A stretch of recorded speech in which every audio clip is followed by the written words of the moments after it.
Sealdah rail স্টেশনে নামার পরে মানে একটা তৃষ্ণা পাইছে, মানে পানি খাইলে সে তৃষ্ণাটা হয়তো দূর হবে না, সেজন্য একটা চায়ের দোকানে আসলাম। দাদার চায়ের দোকানে দেখি দাদা চা বানাইতেছে। দাদার নাম কি আপনার? আমার নাম রাজু সিং। রাজু সিং, কেমন আছেন? ভালো ভালো ভালো। কি কি চা পাওয়া যায় আপনার এখানে? লেবু চা আছে, দুধ চা আছে। লেবু চা, দুধ চা। লিকার চা কত টাকা? কোন টাকা তো? দুধ চা 5 টাকাও আছে, 6 টাকাও আছে। 5 টাকা 6 টাকার চা আছে। দুধগুলো একটু আপনাদের দেখায়, যে হচ্ছে দুধ।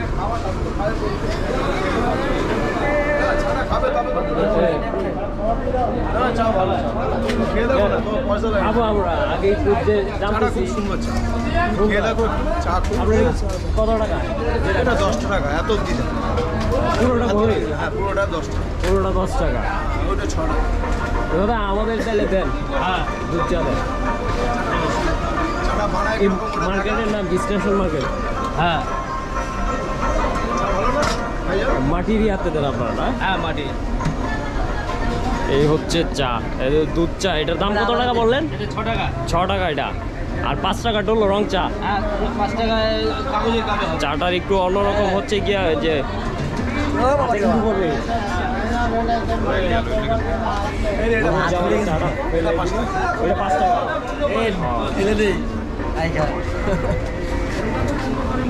একটু খেয়ে দেখি কেমন লাগে। প্রায় 3 ঘন্টা ট্রেন জার্নির পরে এরকম একটা চা মানে খুবই দরকার।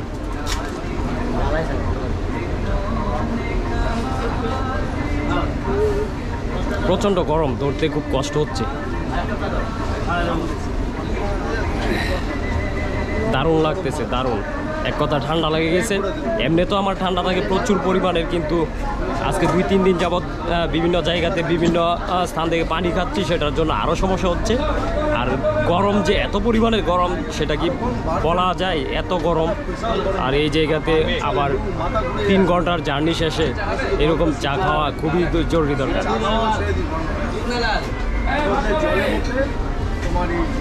ঘাম ঝরতেছে। এই জলের মধ্যে 8খানা পাতি লেবু আর এতটা লবণ দিতে হবে। এখানে কিন্তু অন্যান্য অনেক মানুষই চা খাইতেছে। সামনে গিয়ে ডান দিকে এই হচ্ছে চায়ের যে পেয়ালাগুলো, মাটির পেয়ালা। দুটো চা আর কি আছে? কোথায়?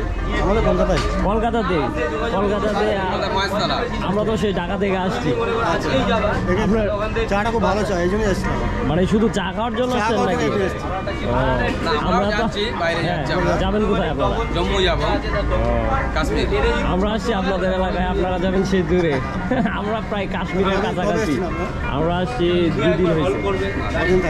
আমরা আছি 4-5 দিন। ঠিক আছে, আবার দেখা হবে হয়তো, যদি ভালো হবে আল্লাহ পাক মিলাই দেন। ঠিক আছে।